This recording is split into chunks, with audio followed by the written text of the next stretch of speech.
pagi hari. Segala sentosa.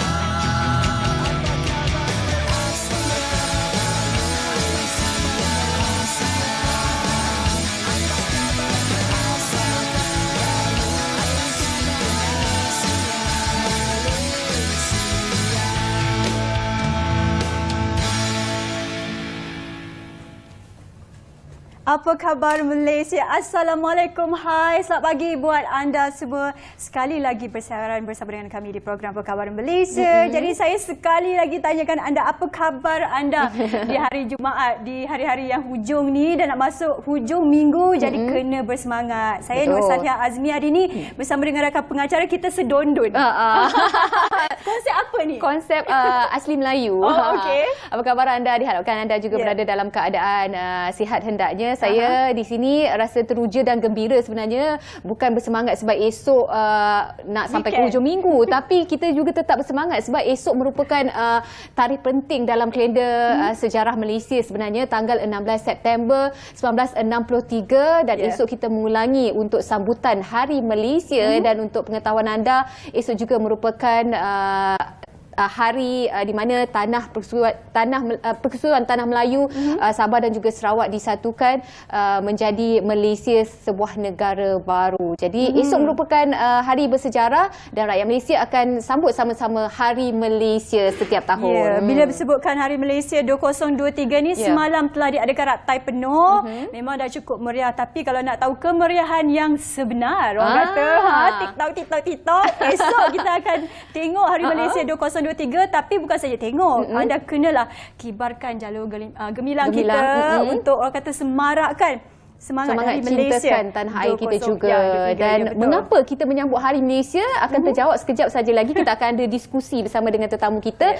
Juga sementara itu untuk awal bermula ni kita nak kongsikan dengan anda juga antara yang terkandung di portal bernama.com. Jom kita intai satu persatu. Antaranya satu isu yang ditunggu-tunggu oleh rakyat Malaysia sebenarnya, isu nahas pesawat Elmina berkaitan dengan isi kandungan yang ada di dalam kotak suara Memory Park pada hari ini, di mana laporan nahas pesawat di Bandar Elmina Shah Alam Selangor yang meragut 10 nyawa selepas terhempas di lebuhraya Gatri bulan lepas akan dimuat naik di laman sesawang Kementerian Pengangkutan pada jam 10 pagi ini. Sama-sama kita tunggu. Dan kata Menteri Pengangkutan Anthony Loke mengesahkan perkara berkenaan ketika ditanya mengenai perkembangan terkini laporan nahas tersebut berdasarkan rakaman suara 30 minit yang diperoleh daripada Memory Park pesawat Beechcraft model 390 Premier One berkenaan, dan semua fakta akan dikeluarkan hari ini di mana segalanya akan dimuat naik laporan di laman web tersebut. Dan katanya ringkasan dalam sidang media selepas meninjau pengoperasian tren transit aliran ringan LRT. Baik, sama-sama kita tunggu. Mungkin hari ini akan terungkai segala spekulasi yang timbul. Tepat jam 10 pagi akan dibuat naik di laman web. Sama-sama kita tunggu. Bukan saja laman web, juga semua daripada berita-berita penting, dan laman web utama bernama juga akan terpampang segala kandungan dan juga laporan penuh yang ada menerusi Memory Park tersebut. Dan orang kata 10 pagi itu tak lama lagi saja. Kita bersiaran pukul 9 dalam masa 1 jam sahaja lagi. Segala laporan akan dimuat turun di laman sesawang Kementerian Pengangkutan Malaysia kepada kita yang ingin mengetahui fakta-fakta yang orang kata apa paling sahih berkenaan tentang tragedi ini. Anda boleh semak di laman sesawang tersebut. Dan seterusnya seperti biasa, bukan saja satu berita semasa, tapi satu lagi juga berita yang ingin kita kongsikan bersama dengan anda ini. Memang bila kita menyebut tentangnya, bercakap tentangnya, kita akan tersenyum. Berkenaan tentang kembara Kenali Borneo yang telah diadakan baru-baru ini. Dan yang pastinya ini adalah satu perjalanan yang paling epik. Kalau kenapa kita panggil epik? Mengambil masa selama 11 hari. Dan kabarnya kilometer yang terlibat sejumlahnya itu dalam 2,000 lebih kilometer. Dan saya ingat juga, saya juga pernah pergi travel di luar negara. 2,000 lebih kilometer itu pastinya mengambil masa beberapa hari. Dan pastinya, tapi bukan jalan kaki. Betul. Dan di antara perinciannya juga juga Kembara Kenali Borneo ini adalah satu penjelajahan epik 11 hari yang mencetuskan fenomena luar biasa. Bukan sahaja menzahirkan manifestasi kasih rakyat kepada raja, tetapi juga keprihatinan raja terhadap rakyat dan juga kehidupan di Sabah dan Sarawak. Jadi Kembara Kenali Borneo ini juga mencipta sejarah yang tersendirilah ya Cik. Apabila buat pertama kali ini negara ini menyaksikan ketua utama negara kita mendekati penduduk di Sabah dan juga Sarawak tanpa rasa kekok, bermesra dengan rakyat, dan ini banyaklah dah viral di video-video TikTok dan juga video-video dikongsikan sendiri daripada Istana Negara berkenaan tentang di sini juga video kita lihat bagaimana YDP Agong dan juga Permaisuri Agong menerima sambutan yang begitu hangat. Luar biasa, betul. Luar biasa, ya, kalau saya sebagai rakyat ataupun penduduk di Sabah dan Sarawak pasti mengambil peluang, tak lepaskan peluang ini untuk mengenali dengan lebih dekat sebenarnya. Nak tengok wajah. Kalau boleh dapat peluk, sebenarnya boleh nak peluk kan. Tapi apakan daya.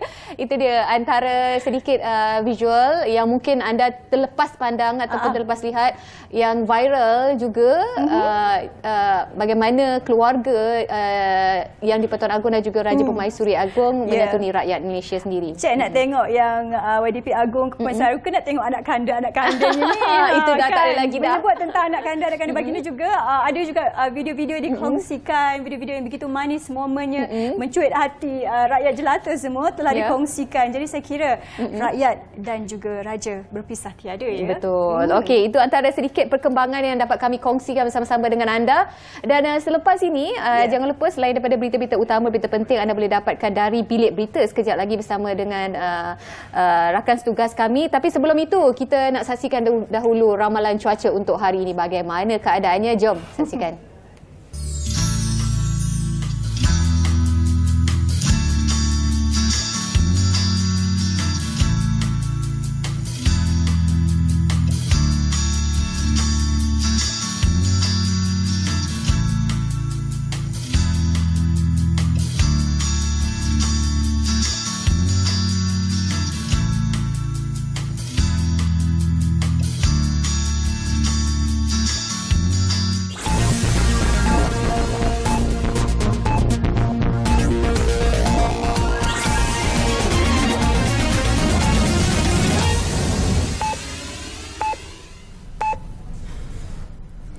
Assalamualaikum dan salam hormat dari Bilik Berita. Polis Diraja Malaysia menolak permohonan penganjur perhimpunan yang dirancang esok kerana maklumat yang dikemukakan tidak lengkap. Pengarah Jabatan Siasatan Jenayah Bukit Aman, Datuk Seri Muhammad Suhaili Muhammad Zain berkata, antara butiran yang tidak dinyatakan secara terperinci oleh penganjur ialah lokasi dan nama penganjur perhimpunan ketika membuat permohonan. Sebelum ini dikatakan perhimpunan akan dibuat di sekitar sebuah pusat beli belah di ibu negara. Namun maklumat terkini diterima polis menyatakan ia akan dibuat di salah sebuah masjid di Kampung Baru. Ini akan menyukarkan ramai pihak termasuk pengguna jalan raya, dan beliau amat berharap penganjur bertanggungjawab membantu bagi menyelaraskan penugasan esok. Datuk Seri Muhammad Suhaili berkata ketenteraman awam sentiasa menjadi keutamaan PDRM sekaligus akan membuat persediaan sewajarnya jika perhimpunan itu dibuat. Terdahulu media melaporkan polis sudah menerima 6 laporan berhubung penganjuran perhimpunan itu.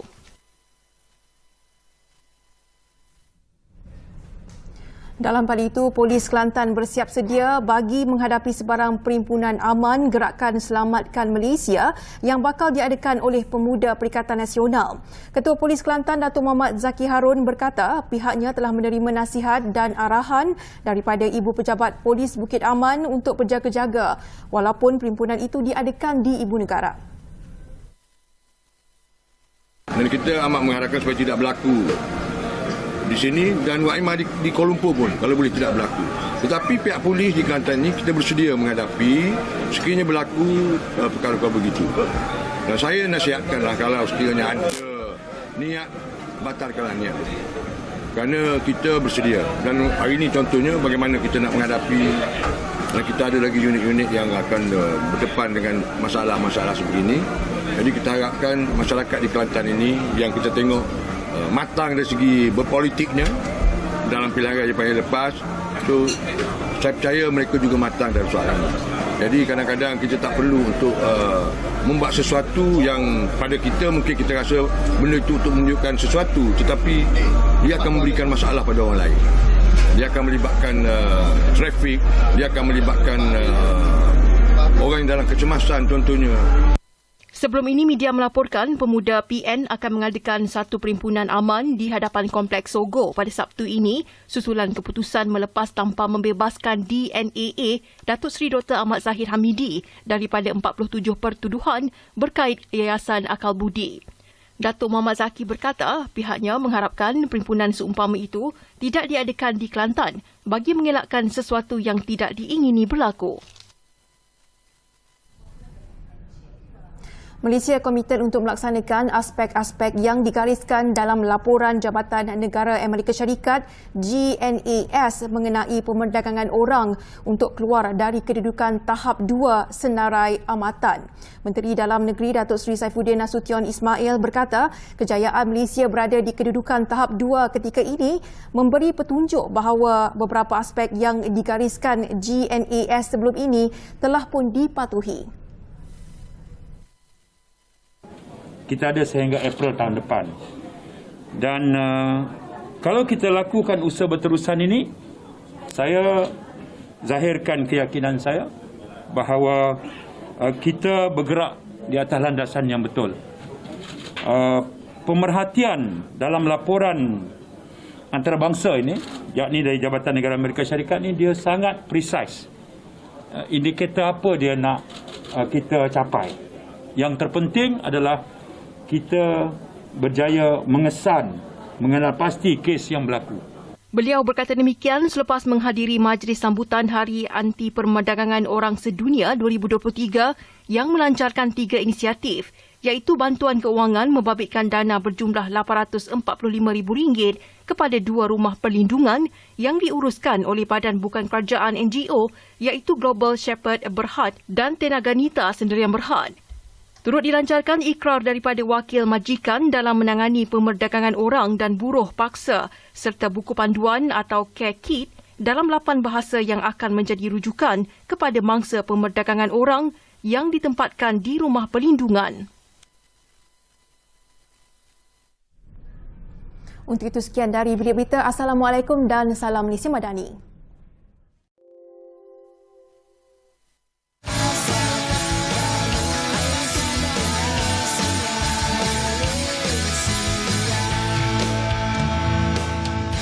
Ya, bersua kembali di Apa Khabar Malaysia. Saya suka kali ini, topik kali ini sebab satu isu yang dekat dengan kita sebagai ibu bapa sebenarnya dan khususnya kepada bakal pasangan di luar sana yang mungkin bakal mendirikan rumah tangga dan bakal menempuh alam rumah tangga itu sendiri. Rasa pula saya sebagai persiapan dan panduan untuk anda khususnya. Jadi hari ini kita nak mengetahui bagaimana kita nak merasai, bagaimana kita nak menyelami, bagaimana kita nak memahami perasaan maupun jiwa anak-anak itu sendiri. Kadang-kadang kita sebagai ibu bapa, saya pun sebagai ibu bapa baru pun kadang-kadang terlepas pandang. Anak tak tahu buat, saya marah terus.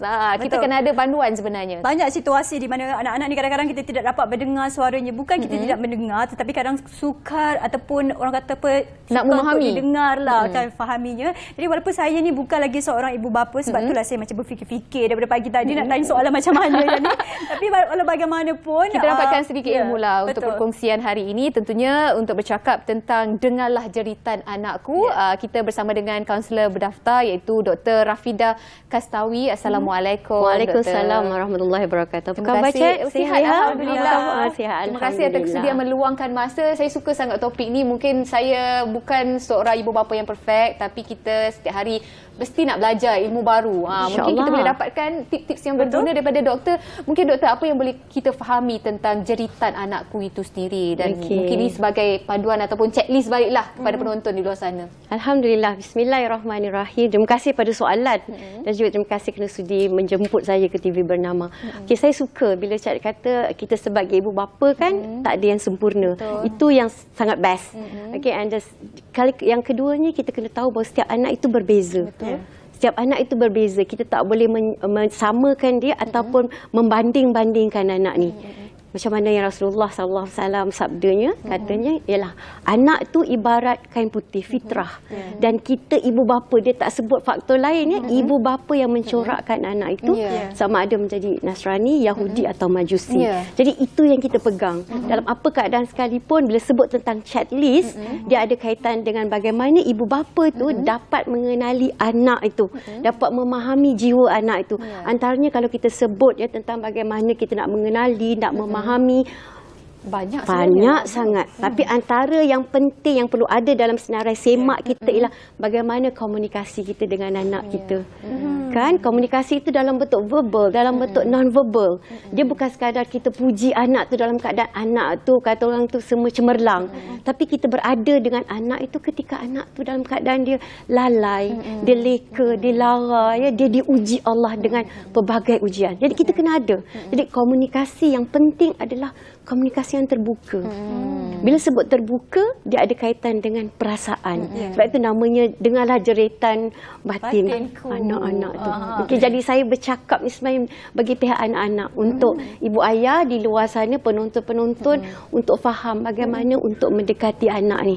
Bagaimana nak faham perasaan itu. Sebab kadang-kadang kita ibu ayah pun tak faham perasaan kita. Kan? Jadi macam tu juga dengan anak-anak. Jadi bila sebut tentang komunikasi, kena rasa empati lah. Bila sebut nak empati, dia ada tiga perkara. Pertama, kita nak mendengar dengan empati dengan gunakan telinga. Okay, telinga kita dengar, itu memang kita tahulah, mendengar mesti dengan telinga. Dan dengan mata, bila mata mesti ada eye contact. Maksudnya ketika itu ibu ayah tak bolehlah sambil mendengar cerita lah, ibu dengar. Tapi kita balas WhatsApp, main phone, kita tak fokus. Eye contact mesti ada. Mata tu kita tengok ke dalamnya. Kadang-kadang kan chat, kita tak faham pun apa yang anak kita rasa. Tetapi ada satu ketika tu kita pandang matanya dan kita mendoakan dia. Ya Allah, bantulah anak aku. Aku ni pun manusia yang serba kekurangan. Tapi kita mendengar. Dan yang paling best, kena mendengar dengan hati. Bila mendengar dengan hati, kita tidak mendengar untuk membalas. Tapi kita mendengar dengan kata orang tu, dengan mata hati, kata hati kita kan, untuk memahami, menjiwai apa sebenarnya anak aku sedang rasa. Sebab ceritanya mungkin sama dengan kita waktu dulu, tetapi rasanya berbeza. Anak sekarang diuji dengan pelbagai cabaran yang getir kan, dengan teknologi dan sebagainya. Dan itu pun kita tak boleh nak salahkan kerana teknologi itu membangunkan anak-anak kita. Tapi bagaimana kita nak bantu anak dalam keadaan serba mencabar ni, dia dapat meluahkan rasa. Okay, boleh kata orang tu bantu untuk menggalakkan peluahan emosi dan perasaan anak-anak. Jadi saya kira komunikasi itu boleh diambil sebagai satu medium yang paling penting di antara anak-anak dan juga ibu bapa. Jadi doktor, kalau kita bercakap tentang di antara anak-anak dan juga ibu bapa, mungkin anak-anak ini mempunyai keperluan yang berbeza. Sebab kadang-kadang ada anak yang pertama, kedua dan ketiga. PL-nya berbeza, perangainya yang berbeza. Jadi bagaimana pendekatan kita mengikut anak-anak yang berbeza ini? Bila sebut tentang bagaimana pendekatan, bagaimana yang selalu sebagai seorang kaunselor berdaftar, saya juga menggunakan pendekatan. Dia kena setting kat sini. Sebab Bluetooth. REST. Jadi bila nak bercakap anak dengan kita ni, anak-anak perlu lalui satu proses REST. Okay, bila sebut REST dengan izin ya, R tu mewakili reveal and reflect. Reveal tu kita menggalakkan anak-anak meluahkan yang E tadi. Emotion and dia punya perasaan. Okay, perasaan dia tadi, bila kita galakkan, dia akan mendedahkan, dia meluahkan apa sebenarnya yang berlaku. Dan sebenarnya peluahan itu disebabkan oleh S, sensory tadi. Sebab itu bila anak kecil daripada lahir hingga 6 tahun, kita ni ibarat sedang membantu anak membina rangka rumah. Kosong lagi, tak ada apa-apa. 6 hingga ke 12 tahun, kita bantu anak-anak untuk dia masukkan perabot-perabot. Kita bantu, bukan kita yang decide, kita yang memutuskan yang ni. No. Kita bagi cadangan, bagi idea. Sebab itu keterbukaan dalam berkomunikasi itu penting. Jadi anak-anak yang tahu dekat mana nak letakkan kompartmen untuk letak toilet, tandas dia, untuk bilik tidur. Dan kita bantu, kita bagi idea dan anak nampakkan bagaimana rumah yang nak dia bina. Jadi dengan lain, bila T tadi, anak-anak dalam keadaan kesedihan, contohnya kemarahan, kata orang tu tak tahu nak disalurkan. Yes, itu adalah tangible. Anak-anak ni perlu digalakkan untuk bantu luahan dia. Dia dapat melihat secara tangible, secara jelas dan nyata. Aku sebenarnya marah dekat siapa perasaan aku ni macam mana hari ni Antara perkara yang paling mudah pendekatannya ialah menconting. Kita bantu anak. Yes, jadi anak dia tidak akan bergantung pada gadget semata-mata. Jadi bila dia ada satu perkara yang berlaku, dia balik mungkin dalam keadaan sedih ke, murung ke atau muka tak best lah, tak ceria kan. Dan kita tanya dia, kita berikan ruang untuk dia duduk bersama dengan kita. Mungkin dalam pada dia, mungkin dia tak nak cakap, dia kata tak nak cakap dengan kita. Kita berikan dia kertas, contingkan apa dia rasa ketika itu. Jadi bila keadaan macam tu, kita tak judge. Jangan sesekali ada menghakimi anak-anak tentang apa yang dia lakukan. Sebab kalau dulu melukis ni ada penilaian dia cantik ke tidak. Tetapi bila kita bantu untuk galakkan luahan, kita bantu anak untuk menconting dan sebagainya, dia bantu anak untuk meluahkan. Mungkin rasa kemarahan tu diwakili dengan warna kuning, warna merah, apa saja. Dan kita minta anak-anak ceritakan pada kita. Cerita ialah untuk kita dengar apa yang sedang dia rasa. Dan kita ibu ayah bantu untuk keluarkan apa yang anak rasa dari penceritaan itu tanpa menghakimi dia. Jadi nak mendengar ni kan sebenarnya kali bukan mudah tau. Kita pun kadang macam tu kan.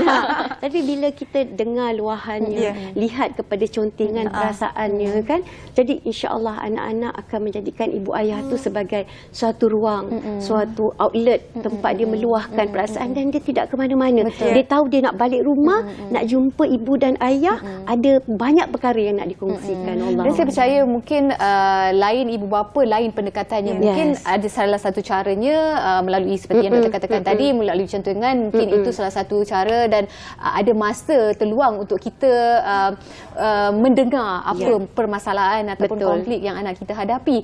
Tapi kadang-kadang ada ibu bapa yang tak ada masa sebenarnya. Bagaimana nak mencari jalan untuk mencari masa, untuk meluangkan masa bersama-sama dengan anak-anak untuk mendengar apa yang mereka rasai sebenarnya. Saya suka soalan tu, Syed, sebab kita dalam keadaan serba sibuk kan, terutama kita di mana-mana sekalipun lah kita struggle untuk kehidupan kita yang ialah dalam keadaan ekonomi sekarang dan sebagainya. Saya suka membawa pendekatan 3F. Sekali lagi dengan izin, F yang pertama ialah fair, adil. Apapun keadaan, kita sebagai ibu ayah, kita faham. Kita sebenarnya kena sedar. Dalam keadaan, okey, aku sekarang ni sedang ada masalah. Aku sekarang ni sibuk. Tapi daripada masa yang sama, fair. Kena ada. Apa yang kita sibukkan tak adil untuk kita bawa anak itu mengambil burden ataupun tanggungjawab tersebut. Sebab anak memerlukan kita. Dan kita sebagai ibu ayah ada tanggungjawab. So, mesti ada keadilan. Jadi, berikan masa yang berkualiti untuk anak-anak. Bila sebut masa berkualiti, ketika itu mungkin kita dalam keadaan yang memang bersedia, kita rasa tenang, kita dah boleh settlekan semua kerja kita. Jadi kita ada pengurusan masa kita sendirilah untuk diri kita. Ada me time untuk kita, so kita boleh tenang and boleh entertain anak-anak. Dan F yang kedua kan friendly.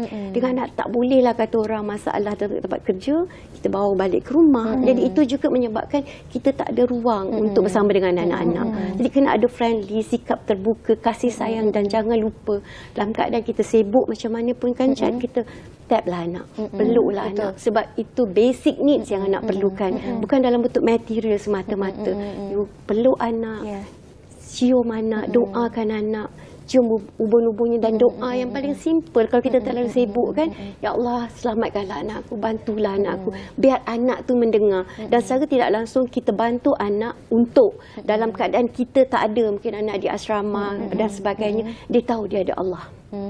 Dia ada Allah untuk dia bercakap. Dan yang F yang satu lagi ialah tegas, firm. Ini berkaitan dengan ibu dan ayah lah. Kalau kita berbincang tentang banyak perkara, kita tak boleh buat keputusan mendadak ataupun dengan apa kata orang drastik menggunakan authority yang kita ada sebagai ibu dan ayah. Kita berbincang suami dan isteri. Dekat itu keterbukaan dari segi komunikasi, penerimaan. Dan kalau kita rasa kita sebulat suara, tak bolehlah ayah kata boleh, mak kata tak boleh. Masa itulah anak nampak macam mana dia boleh manipulasikan ibu dan ayah tu kan dalam banyak keadaan. So daripada saya 3F yang very simple tu, kita perlu ada first keterbukaan kita dalam keadaan sibuk macam mana pun chat. Dari segi fair pertama, keadilan tu kan, kita bincang dengan isteri, dengan suami. Mungkin hari ini cakaplah saya terlalu banyak banyak kerja, cuba you ambil ruang ni sekejap. Jadi bagi saya, kita sebagai ibu ayah juga perlu ada pengurusan masa yang bagus, pengurusan emosi juga. Kita kena saling melengkapi. Suami isteri bekerja, dia tak boleh meletakkan tanggungjawab semata-mata kepada isteri atau suami. Jadi kita bagi-bagikan kerja tu, ya, supaya anak-anak tu dapat dilayan sama rata. Ya, tidak ada kata orang tu perbandingan antara anak ni mentang-mentanglah anak ni bagus kan, excellent, yang dia tak dapat tempat, tak maulah macam tu. Ya, masa tu sebenarnya sangat penting untuk kita memahami dan memberi sikit ruang kepada anak-anak sebenarnya. Okey, mungkin doktor boleh kongsikan bersama-sama dengan kami antara, ialah doktor banyak pengalaman berjumpa dengan ibu bapa yang mungkin ada minta nasihat dan juga masalah yang mereka hadapi. Apa sebenarnya isu ataupun masalah yang dihadapi oleh anak-anak ni yang sukar untuk ibu bapa fahami? Okey. Bila sebut tentang tajuk ni pun saya mewakili anak-anak di luar sana kan. Biasanya kalau dalam sesi kaunseling, bila anak tu dirujuk kepada saya, dia akan mula katalah, mula-mula walaupun apa cerita dia apa pun isu rujuk yang dirujuk kepada saya, macam masalah disiplin ke, apa sajalah, depression ke, masalah isu mental dan sebagainya, dia akan cakap, mak saya kan doktor. Dia akan mula dengan mak. Minta maaf lah mak-mak di luar sana, sebab saya pun ibu juga. Ya, kita kadang-kadang tercakap tu terlebih, ayah ni kurang. Ayah ni kurang. Ayah, kalau anak mention, ayah garang. Ayah garang, ayah tak ada masa. Tapi jarang-jarang anak akan cakap, mak saya suka cakap macam ni. Mak saya suka bandingkan saya macam tu. Yang itu antara isu yang keluar daripada mulut anak-anak yang bersama dengan saya. Jadi kita sukar untuk memahami jiwa anak. Kerana satu, macam saya katakanlah, kita tidak ada masa yang banyak untuk anak-anak. Dan kadang-kadang kan Cik, ibu ayah juga ada masalah. Kita juga membawa masalah daripada zaman lampau kita yang tak settle. Jadi dalam keadaan itu, kadang-kadang ada banyak perkara yang kita ni terkurung. Ibu ayah ni terkurung dengan perasaan dia sendiri, sehingga dia lupa dia dah melahirkan beberapa orang anak, dan dia ada satu apa kata keluarga yang nak dibangunkan. Jadi saya serulah kepada ibu ayah, maksud saya juga, kita semua ada unfinished business kita masa dulu-dulu. So kalau kita sedar keadaan itu, dapatkanlah bantuan. Kerana jangan sampai anak-anak itu, kata orang tu, terkesan sama dengan apa yang sedang kita lalui. Jadi itu menyebabkan kita tak dapat ruang, kita tak dapat buka diri kita untuk mendengar cerita orang lain. Kita perlukan kita.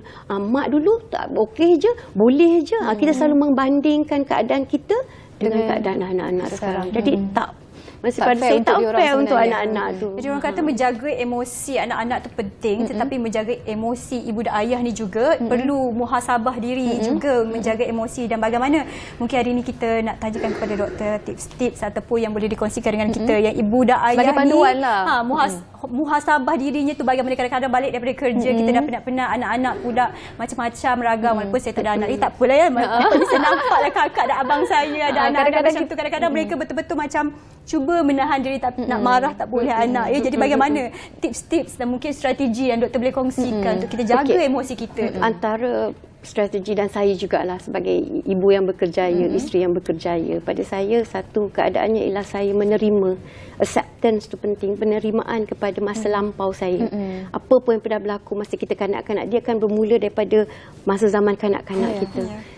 Kalau keadaan itu tak baik atau sebaliknya, atau kita dilahirkan dalam keluarga yang narsistik, dalam keadaan yang toksik, it's okay. Kita kena sedar dan menerima keadaan itu. Kerana semuanya, yang pertama dengan izin Allah. Yang kedua, dia mesti ada pengajaran dan hikmah untuk kita. Kita belajar untuk terima dulu. Bila kita belajar untuk terima dan kita belajar untuk memperbaiki diri kita. Tidak meletakkan kesalahan kepada mana-mana pihak. Ibu ayah ke, adik-beradik ke, atau siapa saja. Tapi jangan juga menyalahkan kita semua sekali. Kita bangkit untuk perbetulkan keadaan itu. Bila kita ada perasaan untuk menerima keadaan itu, dia membuka diri kita untuk menerima bantuan daripada luar. Dan yang paling penting, bantuan daripada Allah Subhanahu Wa Taala. Dan bila kita surrender, saya suka menggunakan perkataan surrender. Angkat tangan je. Macam betul-betul kita surrender pada Allah, minta pada dia untuk betulkan kita, untuk bantu kita. Sebab kita tahu kita dah ada keluarga, kita dah ada anak-anak, dan kita tak nak apa yang kita lalui ini memberi kesan kepada anak-anak yang ada. So that dengan doa dan jaga perasaan kita, kena ada me time juga dalam keadaan itu, insya-Allah. Itu dia mendengarkan sedikit orang kata tips. Mahupun itu saya kira panduan lah untuk kita yang kadang-kadang kita tak sedar kita dah jadi lama sebagai ibu bapa pun sebenarnya ada juga salahnya datangnya daripada kita. Sama-sama kita muhasabah diri dan berdoa, tawakal, berserah kepadanya dan kita cuba perbaiki apa yang kurang pada diri kita sendiri sebagai ibu bapa. Baik, apa pun? Ya, bukan orang kata apa ya, setiap hari itu ada sahaja ruang ataupun peluang untuk memperbaiki diri kita sebagai seorang ibu dan juga ayah. Jadi kita nak ucapkan terima kasih banyak-banyak kepada doktor bersama dengan kita hari ini. Banyak manfaatnya kita berkongsi, walaupun ibu yang bakal menjadi ibu mungkin suatu hari nanti. Amin. InsyaAllah kita jumpa lagi nanti. InsyaAllah. Terima kasih dengan lebih lanjut tentang parenting ni sangat bagus sebenarnya. Kita nak berhenti rehat seketika, jangan ke mana-mana, kembali di Apa Khabar Malaysia. Kembali.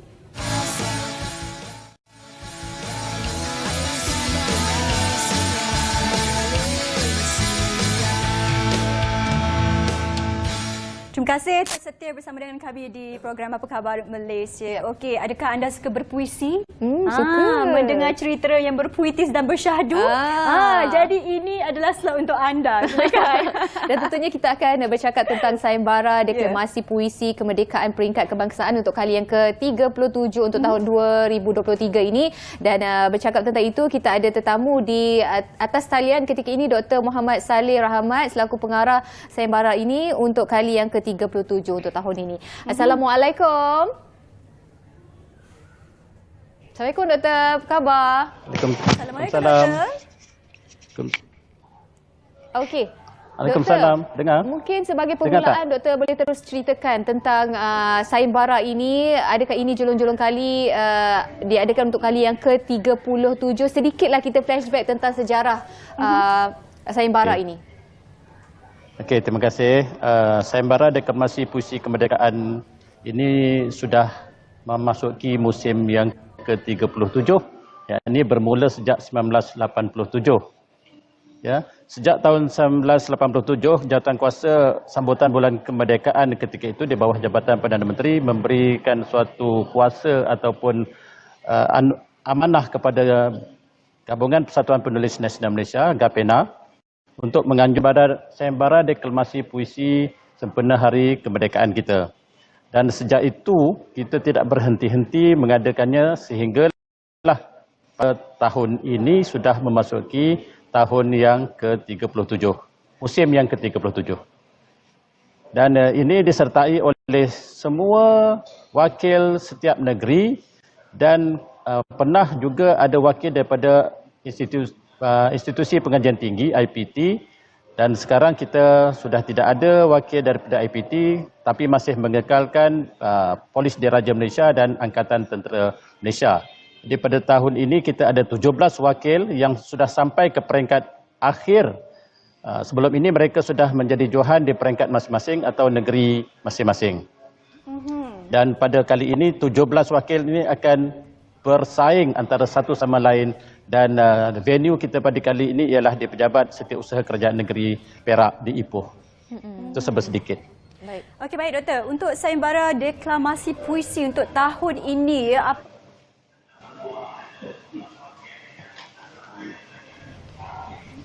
Tak dengar. Mungkin kita nak bercerita berkenaan tentang temanya dan yang apa yang kita nak bawakan untuk tahun ini. Mungkin ada kelainan juga, Doktor? Pada tahun ini kami menggunakan buku yang telah kami susun, iaitu sebuah antologi puisi. Semua puisi ini ciptaan baru, ada 45 buah puisi. Dan kami mengambil pendekatan ini kerana mahu menjadikan puisi yang akan dipertandingkan pada kali ini mengisi kemerdekaan, tidak lagi melihat sejarah. Ya, oleh itu tema yang kami pilih ialah peneguhan negara merdeka. Kenapa perlu ada suatu iltizam baru? Ya? Kita sedang berdepan dengan suasana yang tidak menentu sama ada di peringkat lokal maupun antarabangsa. Jadi bagaimana peranan warga Malaysia untuk menangani segala bentuk caubaan, dugaan dan ini masuk dalam dunia sastra. Sastrawan juga tidak boleh terkeluar daripada gelanggang pergelutan untuk memajukan diri, memajukan negara dan memajukan bangsa. Oleh itu, 45 buah puisi ini kami minta para penulis dan mereka telah menghantarkan jumlah ratusan. Akhirnya kami memilih cuma 45 buah. 45 buah ini sudah terpilih dan ini menjadi teks bacaan oleh setiap deklamator yang bertanding. Tidak boleh menggunakan puisi lain lah. Jadi peneguhan negara merdeka itu menjadi tema kita pada kali ini.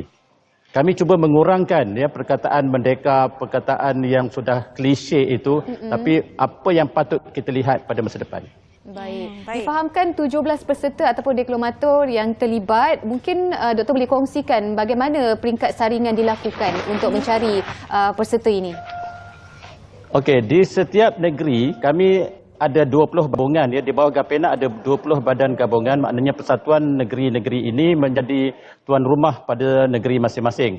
Kami memilih, misalnya ada 3 persatuan dari setiap negeri, ataupun ada yang cuma 2 persatuan ataupun 1 persatuan, kami hanya memilih 1 persatuan untuk menjadi tuan rumah. Jadi mereka menganjurkan sayembara peringkat negeri dan johan mereka itu akan dibawa ke peringkat kebangsaan.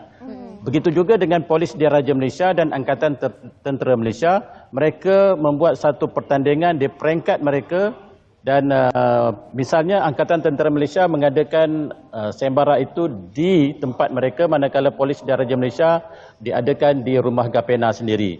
Jadi setiap wakil memang sudah dipilih di peringkat negeri masing-masing. Baik, jadi dalam banyak-banyak dan sebagainya. Jadi kerjaya sebagaimana yang banyak mengambil bahagian dalam sayembara deklamasi puisi kali ini, Doktor? Ya, ini menarik ya. Sastra ataupun seni deklamasi puisi ini tidak hanya dilibati oleh orang yang berlatar belakangkan sastra. Semua bidang memasuki dunia deklamasi puisi ini. Bermakna manusia yang pelbagai latar belakang ini akan suka pada seni. Maka kita mengalu-alukan kehadiran mereka, misalnya ada daripada polis, ada tentera, ada arkitek, ada doktor, ada bermacam-macam kerjaya. Profesionalisme mereka ini tidak membataskan penglibatan mereka. Ya, ini sesuatu yang baik kerana apabila kita mendapat wakil daripada pelbagai latar belakang, mereka ini akan menjadi duta pula kepada kelompok mereka.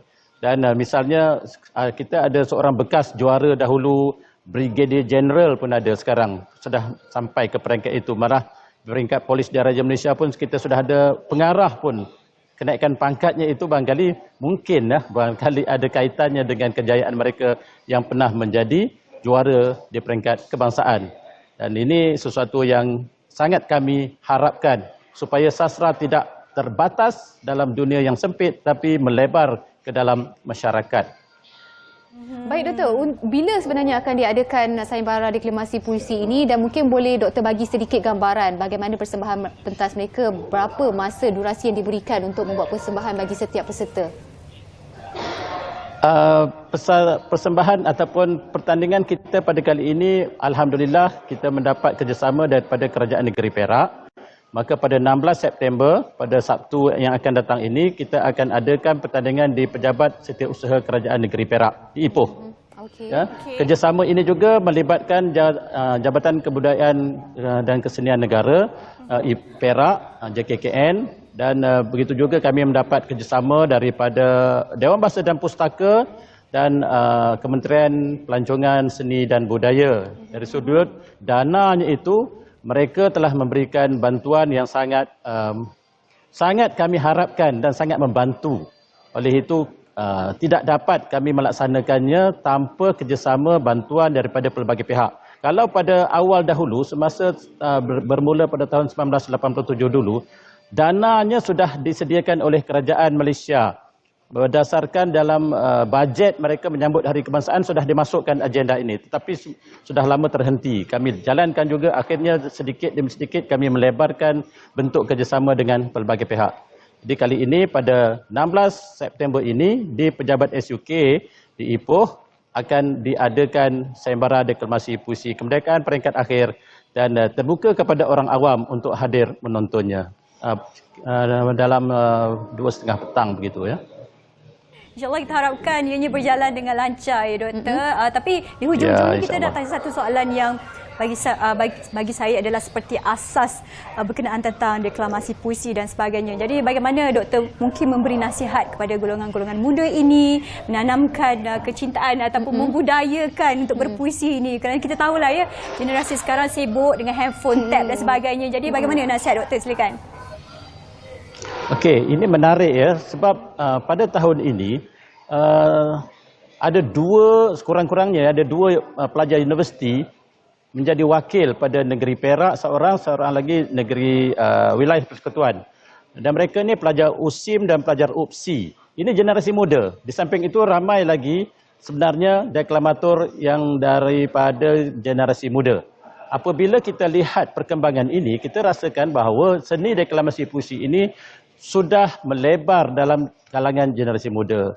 Ini saya fikir ada kaitannya dengan ketekalan konsistensi GAPENA sendiri menganjurkan program sebegini tanpa jemu, tanpa mengeluh, dan akhirnya dia sudah menjadi satu tradisi, ya, trademark ataupun ini menjadi hak milik kepada GAPENA, dan setiap orang yang mendekati dunia puisi ini ternanti-nanti musim deklamasi puisi kebangsaan ini. Dan kita harap guru-guru juga melebarkan pengaruh deklamasi puisi ini dalam kalangan anak murid mereka supaya generasi muda ini tidak hanya melihat aspek kemajuan yang materialistik sifatnya, tetapi pergi kepada aspek seni dan budaya ini. Baik, sebenarnya kita kesuntukan masa. Terima kasih banyak atas perkongsian berkaitan dengan sayembara deklamasi puisi kemerdekaan peringkat kebangsaan untuk kali yang ke-37. Kita harapkan penganjuran ini berjalan lancar seperti yang dirancang, Doktor. InsyaAllah kita jumpa di lain kesempatan. Ya, insyaAllah. Terima kasih banyak, Doktor. Terima kasih. Itu dia. Terima kasih. Assalamualaikum. Berkenaan tentang sayembara deklamasi puisi itu saya katakan kepada anda yang berminat berpuisi, jadi kena nantikan untuk deklamasi puisi ini. Jadi kita nak berehat sebentar. Dah habis, tak boleh masuk.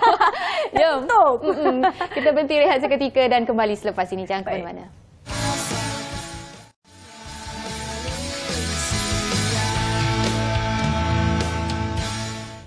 Baik, jumpa kembali di Apa Khabar Malaysia daripada sayembara puisi. Kita beralih ke satu program pelancongan budaya untuk tahun ini, dan tentunya bila bercakap tentang berapa jam saja kita akan sambut Hari Kebangsaan, tentunya banyak daripada badan-badan kerajaan, badan-badan bukan kerajaan turut sama menyambut dan meraihkan dengan pelbagai program yang telah pun disusun untuk anda sama-sama memeriahkan Hari Kebangsaan yang bakal menjelang tiba esok. Baik, tentunya kali ini kita nak bercakap tentang program pelancongan budaya 2023. Program pelancongan seni budaya 2023 berkaitan dengan Festival Kota Selatan dan juga Festival Kesenian Rakyat Kelantan. Kelantan dengan Johor. Utara ke Pantai Timur. Kan? Saya utara, ini Melaka, sana Johor dan Kelantan. Okey, mungkin boleh perkenalkan tetamu. So, itu kita kata tadi kami berborak bersama-sama dengan tetamu juga. Kita katakan, selalu kita sebutkan Malaysia Madani untuk memupukkan perpaduan. Hari ini kat studio kita memang Penang, Melaka, Kelantan dan Johor semuanya. Jadi kita nak perkenalkan tetamu kita di studio, iaitu Tuan Rahmat Haji Mat Noor, iaitu Pengarah Jabatan Kebudayaan dan Kesenian Negara Johor, dan juga Puan Norzila Mamat Gani, Timbalan Pengarah Jabatan Kebudayaan dan Kesenian Negara Kelantan. Ceria-ceria sahaja di sana. Terima kasih atas kesudian meluangkan masa pagi ini. Saya sebenarnya nak bagi tahu, kita dengan Jabatan Kesenian dan Kebudayaan Negara memang rapat. Setiap minggu akan ada sahaja pengisian bersama-sama dengan JKKN. Tentunya untuk kali ini apa yang akan diketengahkan dan penganjuran kali ini bagaimana? Mungkin Cik ni nak ceritakan dulu. Silakan. Terima kasih, Syekh. Assalamualaikum warahmatullahi wabarakatuh. Bercakap tentang program yang bakal kita anjurkan pada bulan ini, iaitu Festival Kota Selatan. Ianya akan berlangsung mulai daripada 22 hingga 24 September 2023 bertempat di dataran Majlis Perbandaran Pontian mulai sebelah pagi sehinggalah bawa ke sebelah malam. Jadi program ini adalah anjuran bersama antara Jabatan Kebudayaan dan Kesenian Negara dengan Persatuan Penggiat Zapian Negeri Johor. Manakala dikelolakan oleh kamilah di Johor, di JKKN Johor dan juga dia pejabat daerah Pontian. Dan program ini kita mendapat kerjasama daripada Kerajaan Negeri Johor, Kerajaan Negeri Melaka dan Kerajaan Negeri Sembilan melalui Exco Kebudayaan masing-masing. Dan kita juga mendapat kerjasama daripada lebih daripada 30 agensi kerajaan dan swasta bagi menjayakan program yang bakal berlangsung ni, iaitu yang program yang menggabungkan penyertaan dari Negeri Johor, Melaka dan Negeri Sembilan. Dan sebab itulah ianya disebut ataupun diberi tajuk program ini sebagai Festival Kota Selatan. Ini settle belah selatan ni. So, Festival Kota Selatan itu di bahagian Johor. Bagaimana pula di Kelantan? Silakan Puan Wazila. Okey, terima kasih kepada pengacara yang cantik molek lah. Alhamdulillah. Okey, saya nak jelaskanlah untuk Festival Kesenian Rakyat Kelantan. Okey, Festival Kesenian Rakyat Kelantan 2023 ni akan dilaksanakan pada 21 hingga 23 September bertempat di Patah Geting, Tumpat. Okey, program ni adalah program anjuran daripada Persatuan Kelab Seni Budaya Seri Gelam dengan dikelolakan oleh JKKN Kelantan sendiri dan juga dibantu juga oleh Majlis Daerah Tumpat. Dia punya lokasi lah, penaja lokasi. Dan program ini adalah bantuan daripada sokongan dan kerjasama daripada semua agensi kerajaan persekutuan, kerajaan negeri, NGO dan juga penggiat-penggiat seni yang berkaitan. Dan alhamdulillah kami di JKKN Kelantan sekarang ni dah orang kata dah berdebar, dah tak lama lagi, dekat seminggu lagi dan sedang bertukar lumus lah untuk menjayakan program ini. Jadi bagaimana persiapannya? Silakan. Persiapan sekarang ni untuk makluman FKRK ni dengan singkatan FKRK 2023 sebenarnya dah ada pelaksanaan dari 10 hari bulan lagi sebenarnya, tapi kita orang kata nak ambil aura dia, aura tu. Jadi kami adakan 10 hari bulan bermula dengan pertandingan tarian rampayan Melayu tradisional. Untuk khasnya kami adakan untuk pelajar sekolah menengah dan pelajar sekolah rendah yang diadakan di auditorium JKKN Kelantan. Dan pada besoknya 16 September ada pertandingan di Kebarat Saringan. Di mana 14 kumpulan akan berentap dalam pertandingan itu dan akan ni pada hari perasmiannya 4 kumpulan akan bertanding, yang terakhir yang terpilih lah, yang telah dipilih. Maknanya lama jugalah daripada 10 hari bulan diadakan sampailah menanti saatnya 21 hari bulan nanti. Adakah ini acara tahunan diadakan? Okey, FKRK 2023 ni adalah acara tahunan yang diadakan setiap tahun dan untuk makluman semua, ini adalah penganjuran kali ke-6 diadakan. So memang tagline dia lah, kami di JKKN Kelantan, Festival Kesenian Rakyat Kelantan. Baik, kita balik kepada Tuan Rahmat kembali berkenaan secara total adalah penganjuran kali ini. Jadi apa aktiviti ataupun perkara-perkara yang ingin di-highlightkan untuk Festival Kota Selatan kali ini? Okey, sebelum tu saya juga ingin menyebut bahawa program Festival Kota Selatan ini juga telah bermula sejak 2 tahun yang lalu, iaitu secara bergilir, yang mana pada tahun 2021 Sembilan menjadi tuan rumah, tapi waktu itu kita dalam PKP jadi dibuat secara dalam talian saja. Pada tahun lepas, tahun 2022, tuan rumahnya adalah Negeri Melaka, buat di Melaka, dan tahun ini 2023 giliran Negeri Johor lah pula. Jadi kita telah pun menyusun dan mengaturkan banyak program-program yang menarik sepanjang 3 hari program berlangsung, yang mana elemen-elemen yang terkandung dalam pengisian program yang berbentuk pertandingan, ada 10 pertandingan, pameran dan gerai jualan kita ada 20 gerai jualan. Untuk bazar seni industri kreatif kita ada 10 gerai. Begitu juga dengan demonstrasi seni budaya dan khidmat pelanggan daripada jabatan ataupun agensi seperti JPJ dan juga PDRM yang menawarkan bayaran saman. Itu yang menarik. Bayaran saman akan mengadakan potongan saman sebanyak 50%. Jadi separuh siapa yang banyak saman tu datang pun. Saya dari Melaka ke Johor pun saya sanggup tu. Jadi lebih boleh saya katakan lebih daripada 40 aktiviti yang telah diatur dan dirancang untuk dilaksanakan sepanjang tempoh tersebut. Ya, dan yang menariknya kita juga ada persembahan artis pada malam Perasmian atau kita kenali sebagai Malam Galah Festival Kota Selatan. So setiap negeri akan membawa seorang lah artis mereka. Negeri Johor akan membawa Noriza Idris, Negeri Sembilan akan membawa Nubahan dan Negeri Melaka akan membawa Radhi P. Ramli. Okey, kita sambung pula ni Hot Kelantan punya pula. FKRK punya. Mungkin 3 hari acara besar ini akan berlangsung 21 hingga 23 September. Mungkin apa acara yang telah pun disusun Datuk juga? Okey, FKRK pun tak kurang hebatnya lah dengan Festival Kota Selatan kan. Keluarga semuanya. Keluarga.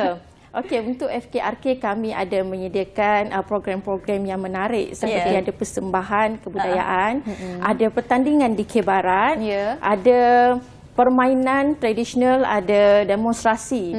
Saya nak bagi tahu untuk yang pameran kami disertai oleh 38 pameran demonstrasi dan ada juga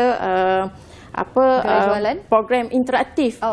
Ada juga daripada penglibatan daripada JPJ, ada daripada Jabatan Akauntan Negara, daripada Jabatan Kesihatan, macam-macam. Dan kalau ikutkan pertandingan kami ada 11 penyertaan. Kami ada pertandingan di Barat seperti disebut tadi, pertandingan tarian, kami ada pertandingan kelonjau, gelombak siam, gelombak siam yang dimainkan secara berkumpulan. Kami adakan dalam bentuk pertandingan lah. Dan juga kami ada pertandingan biri-biri janguk. Apa tu biri-biri janguk? Biri-biri janguk. Maksudnya melaram. Kita make upkan dia cantik-cantik, dia lebih cantik daripada kita. Saya biasa duk dengar bahasa utara je. Itu yang uniknya dan kebanyakan orang bertumpu lah di situ sebab tak pernah tengok sesuatu yang unik kan. Kami ada pertandingan memasak yang dianjurkan oleh pihak Adabi. Kami ada pertandingan mewarna bersama keluarga. Dan juga di samping tu kami adalah untuk pengisian rohani. Malam kerohanian di mana diselitkan juga untuk pertandingan azan. Itu dia 3 hari pengisian yang cukup padat. Di Kelantan ni juga. Tapi yang di Johor itu mungkin Tuan Rahmat boleh kongsi dengan kita apa orang kata keunikan ataupun tadi kat sana ada biri-biri janguk. Katanya saya first time juga dengar ni. Di Johor bagaimana pula? Kalau di Festival Kota Selatan yang utamanya memanglah kita akan memaparkan ataupun menampilkan persembahan kebudayaan daripada negeri Johor, Melaka dan Negeri Sembilan. Manakala pengisian yang pertandingan saya katakan tadi ada 10 pertandingan seperti pertandingan marhaban pada hari Jumaat lah untuk mengisi hari Jumaat, pertandingan tarian zapin, pertandingan tarian rampaian sekolah rendah, sekolah menengah, pertandingan baskes dan bermacam lagi lah. Pertandingan kompang bergerama semualah. Dan pada malam pertama tu pada 21 April malam tu kita buat pontian berselawat. Dan kita akan adakan juga program gotong royong dan kenduri rakyat pada 24 bulan di salah sebuah kampung iaitu Kampung Dalam di Pontian, yang kita akan bersama-sama dengan orang kampung bergotong royong membuat atau membersihkan balai raya di situ. Seterusnya nanti kita akan berkenduri rakyat bersama-sama dengan penduduk setempat, potong seekor lembu akan kita sembelih dan kita akan buat seperti orang dulu-dulu lah, sama-sama melapar, kemudian menyiang dan menyiapkan siap masakan, dan kita akan makan bersama-sama nanti pada hari Ahad tu 24 bulan secara beramai-ramai. Itu seronoknya sebenarnya kalau festival kita turun belah Pantai Timur, belah Selatan ni kan, ada aktiviti orang kata kekampungan, ada rewang, bersama ada masyarakat lah. Kalau Kelantan tadi buat kambing apa jangut. Biri-biri jangut. Saya sampai hafal Puan Nuzila. Kami di Johor nanti di Festival Kota Selatan, Jabatan Veterina akan membawa binatangnya juga. Kita akan buka mini zoo. Okey. So ini untuk anak-anak yang mungkin orang bandar sekarang ni tak kenal, anak-anak tak kenal ayam, itik, kambing ke apa ke. Nanti mereka bolehlah bermesra dengan haiwan-haiwan yang akan dibawa oleh pihak veterina nanti. Baik, Puan Nuzila, sepanjang 3 hari aktiviti yang disusun atur, adakah penyertaannya masih lagi dibuka dan penglibatan daripada orang luar? Adakah orang Kelantan je boleh turut serta? Bagaimana dengan pelancong ataupun orang luar yang nak menyertai pertandingan ataupun aktiviti yang disediakan? Bagaimana? Ada, okey. Untuk Festival Kesenian Rakyat Kelantan sebenarnya kami mengwar-warkan kedatangan daripada pengunjung daripada luar, sebab kami tak habis sebut lagi sebab ada lagi pertandingan yang hebat. Macam pertandingan memancing dengan hadiah yang agak lumayan. Okey, pertandingan memancing tu masih di peringkat terbuka, termasuklah pertandingan suara emas. Lepas tu pertandingan yang melibatkan kanak-kanak apa semualah. Dan walaupun pertandingan kami juga di sekitar Kelantan, kami nak menarik penonton daripada Kelantan sendiri. Saya nak sebutkanlah, takut ni untuk nak memikat penonton tu, kami ada persembahan Mak Yong. Mak Yong Patuh Syariah di Kelantan kan. Dan juga bersama wayang kulit ada jugalah. Ni orang siap ramai lah ni. Kalau saya mungkin nak pergi tu masuk pertandingan menyanyi lah kot ya. Okey, jadi ianya dibuka kepada negeri-negeri lain juga, bukan saja daripada orang Kelantan, mungkin Said Utara, Cik daripada Melaka, semuanya dijemput ramai-ramai meriahkan festival di Kelantan. Tapi berbalik kepada Tuan Rahmat pula. Jadi bagaimana sasarannya untuk penganjuran kali ini? Berapa ramai yang oleh kerana ini adalah kali pertama Johor menjadi tuan rumah kepada Festival Kota Selatan, kita menyasarkan dijangka lebih 50,000 pengunjung lah yang akan datang.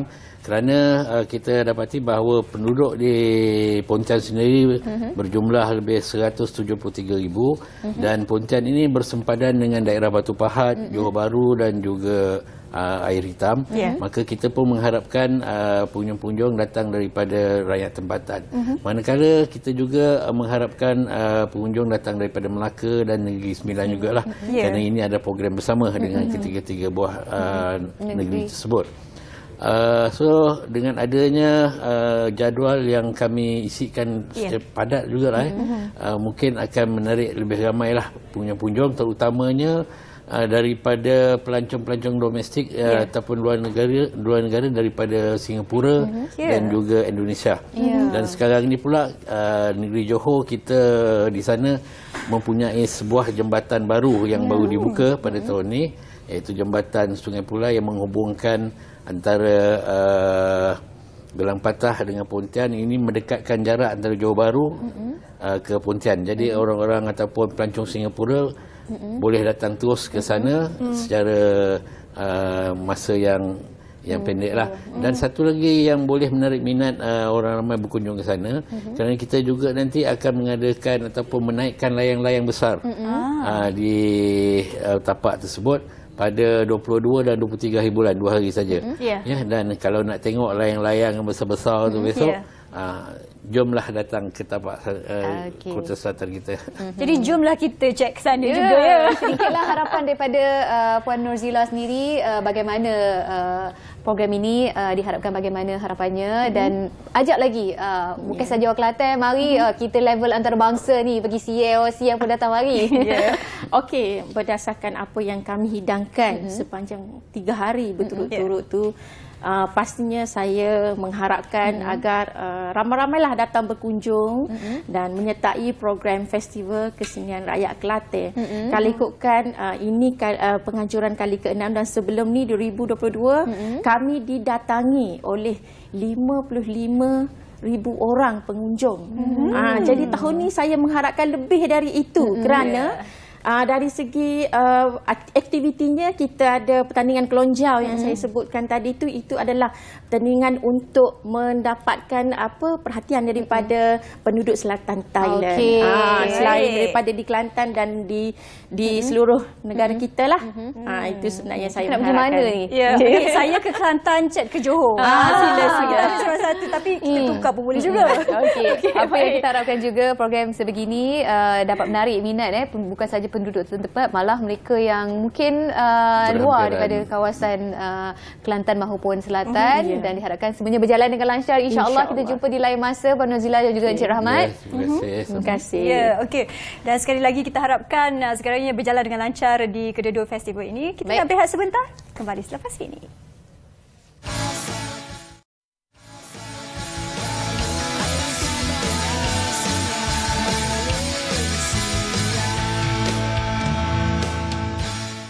Baik, terus setia bersama dengan kami di Apa Khabar Malaysia. Dan kita berbicara sebentar tadi dan mengatakan bahawa tak lama lagi kita duk TikTok untuk Hari Malaysia 2023. Menanti detik. Ya, dan tahun ini akan diadakan sambutannya di Kuching, Sarawak. Tapi untuk blok kali ini, Cerita Malaysia, kita nak membawakan kepada anda sesuatu yang cukup istimewa juga, berbicara berkenaan tentang rasionalisasi dan kenapa kita menyambut Hari Malaysia 2023 ini. Dan bersama dengan kita Dr. Hanim Ismail, iaitu pensyarah kanan Sains Politik dan Pentadbiran Awam, Fakulti Sains Pentadbiran dan Pengajian Polisi UTM. Assalamualaikum Doktor. Apa khabar? Sihat? Salam, baik. Doktor, saya fikirkan tadi saya. Oh ya, UTM ya. Okey, maafkan saya, pembetulan di situ. Universiti Teknologi Mara. Baik, Doktor. Kita difikirkan esok nak sambut Hari Kebangsaan. Seronoknya, tapi kadang-kadang tak ada di antara kita yang macam tak memahami, just nak suka-suka je. Tapi mengapa sebenarnya kita menyambut Hari Kebangsaan setiap tahun sebenarnya, Doktor? Okey, baik. Sebab selama ni kita ingat bila hari 16 September kita akan bercuti. Itu yang paling kita tunggu kan. Tapi sebenarnya 16 September ni dia lebih kepada kita menyambut pembinaan negara Malaysia, Persekutuan Negara Malaysia pada 16 September 1963. Dan mana tahun ni dah mencapai 60 tahun lah.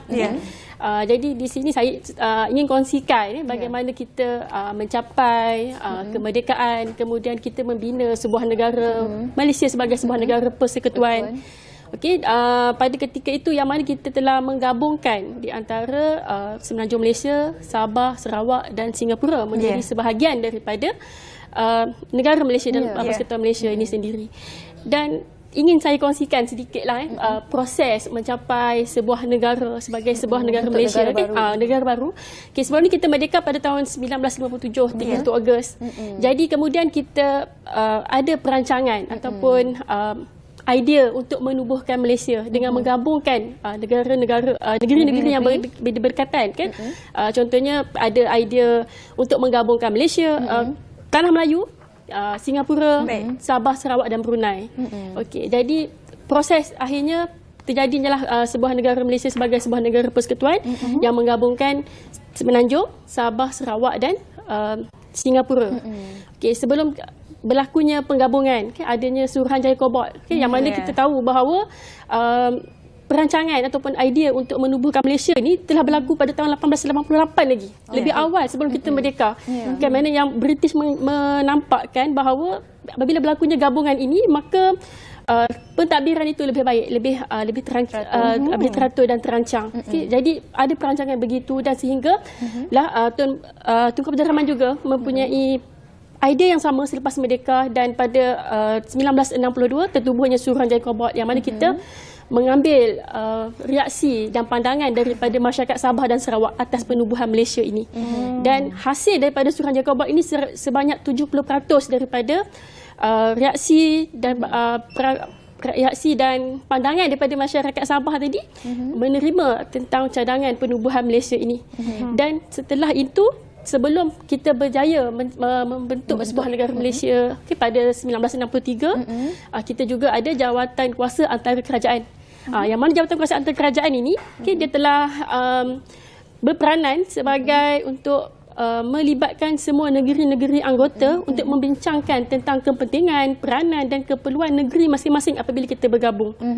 Jadi dalam perbincangan ini kita membincangkan tentang perlembagaan, kehakiman, perundangan, keuangan dan akhirnya ia memberi persetujuan kepada semua peringkat negeri dan akhirnya kita berjayalah membentuk sebuah negara Malaysia hari ini. Itu dia sedikit sejarah tentang penubuhan Malaysia itu sendiri. Tak payah kita nak buka buku 3 5 balik ya. Kalau mungkin dah boleh masuk kepala apa yang telah pun dikongsikan oleh Dr. Hanim itu tadi.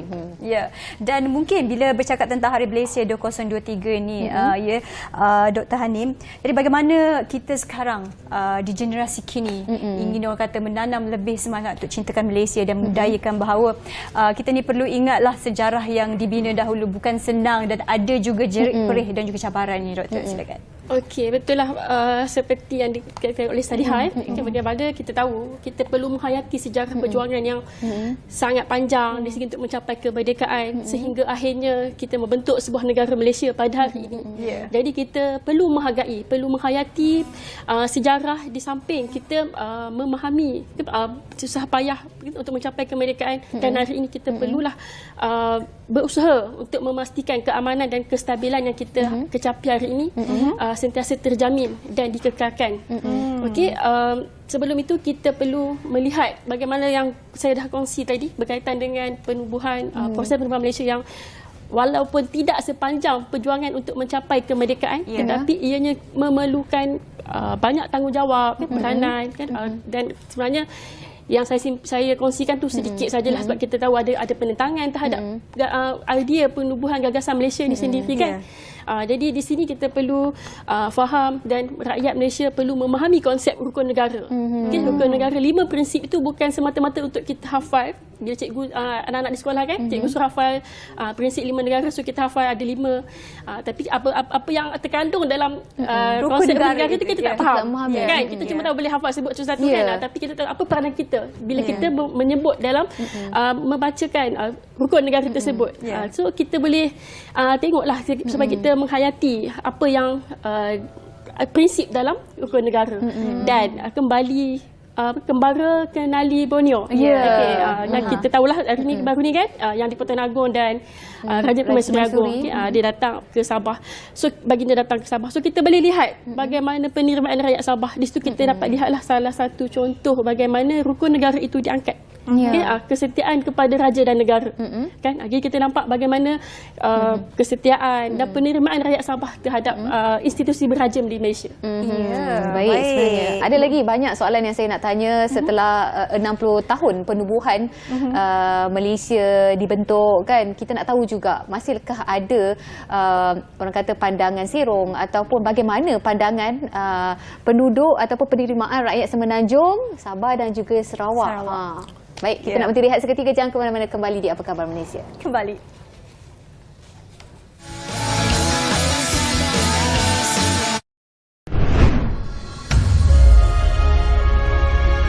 Hai, ayo rakyat Malaysia, jom kita ke Stadium Perpaduan Kuching Sarawak pada 16 September 2023, 7 malam sempena sambutan Hari Malaysia 2023. Pelbagai acara dan persembahan menarik antaranya persembahan pembukaan tarian kontemporari berkonsepkan Soul of Malaysia, persembahan khas musikal Segulai Sejalai dan saksikan juga persembahan artis-artis terkenal tanah air.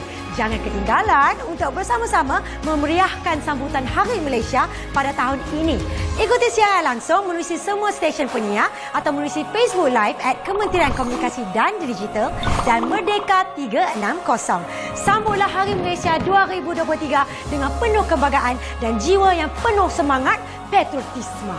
Maklumat lanjut sila layari www.merdeka360.my. Malaysia Madani, tekad perpaduan penuhi harapan. Segulai sejalai.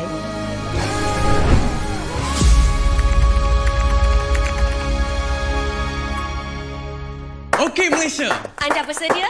Ayo semua. Depan, belakang, jengkel, lompat, kiri, kanan, angkat, tolak, bawah dan atas. Teruskan.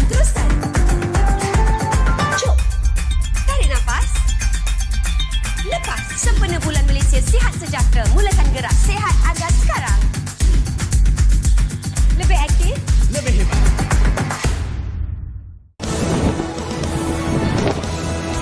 Lahirkan rasa cinta kepada negara. Sempena sambutan Hari Kebangsaan dan Hari Malaysia 2023. Gelorakan semangat patriotik dengan kibaran bendera, lambang kemegahan negara. Hormati jalur gemilang dengan cara pengibaran yang betul. Ayo, kibarkan jalur gemilang.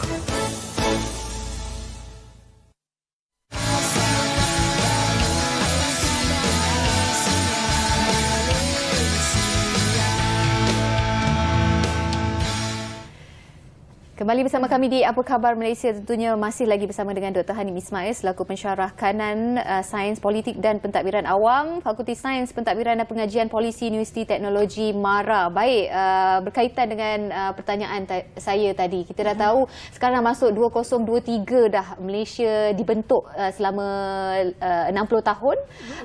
Bagaimana Doktor melihat perkara ini, pandangan mengenai penerimaan masyarakat di Semenanjung, Sabah dan juga Sarawak tentang Persekutuan Malaysia sendiri? Okey, baik. Saya melihat bahawa penerimaan ini dah sangat-sangat baik sebab wujudnya persefahaman kan, yang berjaya dipupuk walaupun kita mempunyai pelbagai budaya tetapi kita boleh berada di dalam satu negara, satu bawah payung, okay, payung perpaduan, yang akhirnya kita boleh mencapai persefahaman dan saling menerima di antara satu sama lain. Okay, kalau kita tengok walaupun bila dah pelbagai etnik, pelbagai budaya, pastinya pelbagai fahaman, pelbagai idea, pelbagai agama, tetapi kita masih lagi boleh hidup dalam suasana yang aman. Mungkin ada ketegangan tetapi ianya tidaklah menjadi satu perkara ataupun usaha yang boleh mengganggu kehidupan seharian kita kan. Kita masih boleh bekerja. So di sini kita dapat lihat bahawa tahap perpaduan dan penerimaan rakyat terhadap pembinaan negara Malaysia ini sangat baik. Masing-masing memberi pandangan yang positif di samping mengamalkan kehidupan secara yang baiklah. Maksudnya kita masih mempunyai rasa kekitaan sesama sendiri dan dalam masa yang sama kita saling bekerjasama. Terutamanya kita kata ada saling hormat menghormati, saling tolong menolong, tak kira apa pun yang berlaku, tak kira bangsa kan. Jika berlakunya kecemasan, adanya bencana, malapetaka, kita boleh saling membantu tanpa mengira batas etnik. Tidak menjadikan itu satu halangan untuk kita bersaling menghormat menghormati dan saling bantu membantu.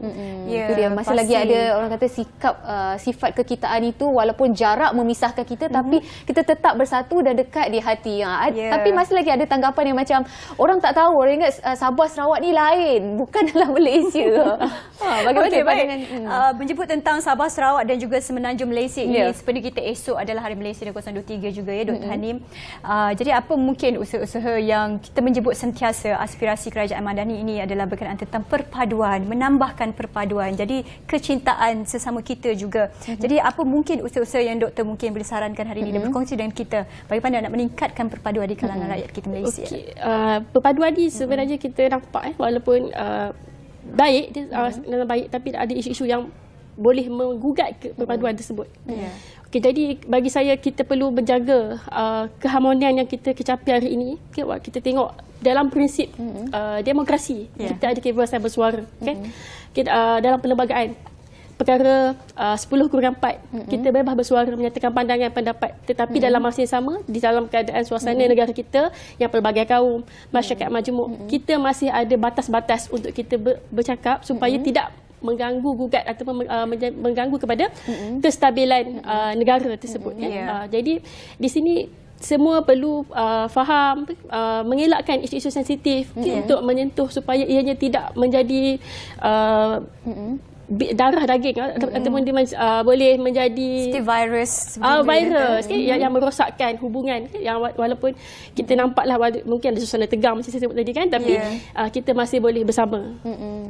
Okey, mungkin sekarang ni kita tahu zaman dah berubah, semuanya di hujung jari kan. Banyak generasi muda yang menggunakan pendekatan, mungkin kita tak boleh nak salahkan generasi muda, mungkin itu salah satu cara mereka menunjukkan kecintaan ataupun semangat perpaduan menerusi media sosial. Bagaimana pandangan doktor tentang perkara itu? Media sosial ni main peranan sangat penting ke untuk mengukuhkan perpaduan kita dan keharmonian negara itu sendiri?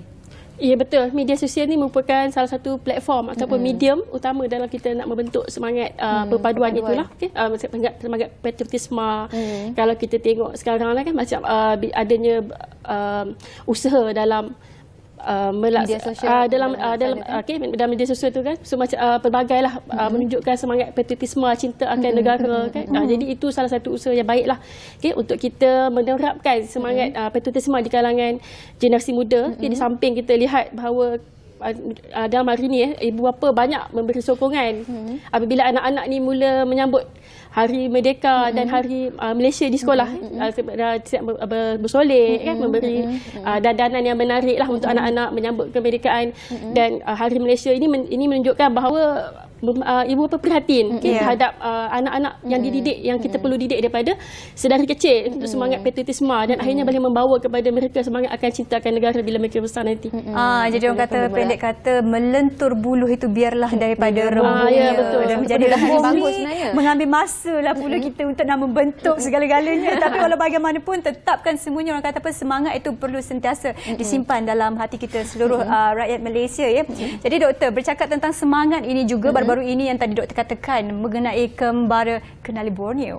Dan tadi di awal rancangan juga kita bercerita tentang itu. Jadi bagaimana pendapat doktor tentang perkara ini, harus diteruskan bagaimana di masa depan ataupun bagaimana?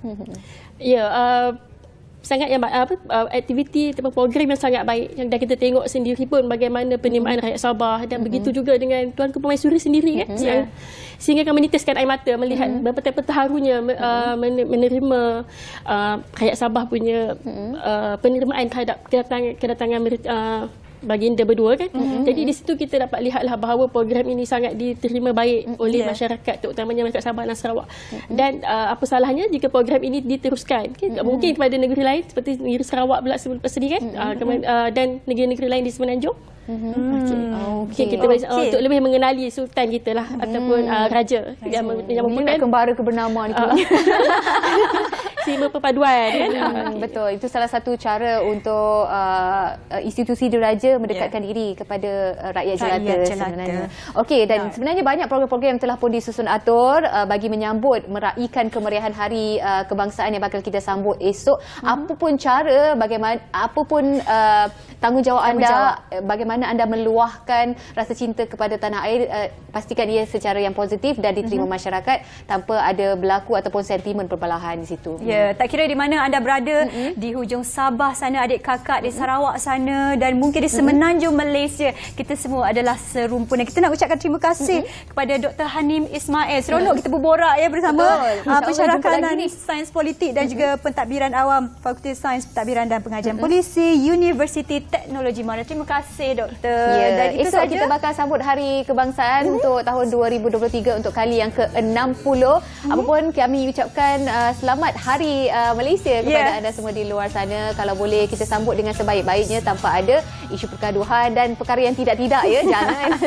Dan jangan lupa kibarkan jalur gemilang anda untuk sambutan Hari Malaysia 2023. Saya Nur Salihah Azmi bersama saya KD. InsyaAllah kita jumpa di lain masa. Assalamualaikum. Bye-bye.